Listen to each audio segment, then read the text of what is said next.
Aujourd'hui, je vous emmène faire un tour dans le quartier de Paris-Rive-Gauche, situé le long de la Seine, entre Ivry-sur-Seine et la Bibliothèque nationale. C'est un quartier mêlant passé industriel et architecture moderne ambitieuse. L'industrie est encore visible, à Ivry-sur-Seine ou même dans Paris sur les quais de Seine. Mais c'est surtout la réhabilitation d'anciens bâtiments industriels qui fait la caractéristique du nouveau quartier. Tout près du pont national, l'ancienne usine d'air comprimé de la Sudac, sa haute cheminée et son architecture de briques et de métal, a intégré un bâtiment plus moderne pour constituer la nouvelle école d'architecture Paris-Val-de-Seine.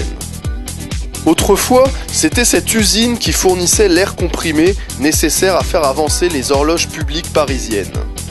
En janvier 1910, lors de la fameuse crue, elle fut submergée et toutes les horloges parisiennes s'arrêtèrent à la même heure. Il était 22h53. Plus loin, les anciens grands moulins de Paris, où on produisait encore de la farine en 1996, hébergent aujourd'hui des locaux de l'université Paris 7. Plus loin encore, vers le pont de Tolbiac, les frigos, anciens entrepôts frigorifiques aux airs de manoirs néo-gothiques, ont été transformés en ateliers d'artistes. Autour de ces trois lieux, symboliques du virage urbanistique du quartier, des immeubles d'habitation et de bureaux surgissent de terre depuis les années 90, reliés par des espaces verts résolument modernes. Ainsi, de la Sudac, on accède au jardin Bioparc et ses immeubles de bureaux écolos, puis aux trois jardins Abbé Pierre Grand Moulin, rompant par leurs courbes et leurs différentes ambiances végétales l'architecture assez sévère des Grands Moulins.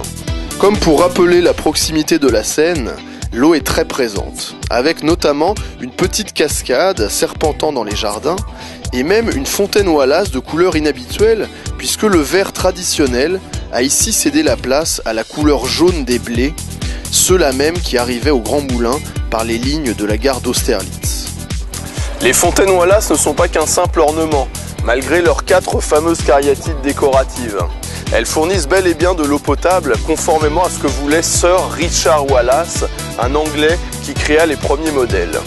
Autrefois, il y avait de petits gobelets attachés ici à ces crochets qui permettaient de boire, mais on les a enlevés pour des raisons d'hygiène. Alors aujourd'hui, il vaut mieux avoir sa petite bouteille avec soi. Au-delà du pont de Tolbiac, le paysage des quais de Seine change radicalement. En 2006, la BNF a été reliée au parc de Bercy par le tout dernier pont de Paris, la passerelle piétonne Simone de Beauvoir. Cette élégante passerelle à 2 niveaux s'intègre parfaitement au milieu de ces quais de Seine dédiés à la promenade et à la flânerie, avec ses célèbres péniches. Péniches dansantes, telles que le célèbre bateau phare, mais aussi une péniche originale, la fameuse piscine flottante Joséphine Baker, très à la mode, mais entre nous, pas idéal pour enchaîner les longueurs. Au-delà du pont de Bercy, le quartier Paris-Rive-Gauche continue sa mutation avec les travaux du secteur Austerlitz. Rendez-vous donc dans quelques années pour la suite de la visite.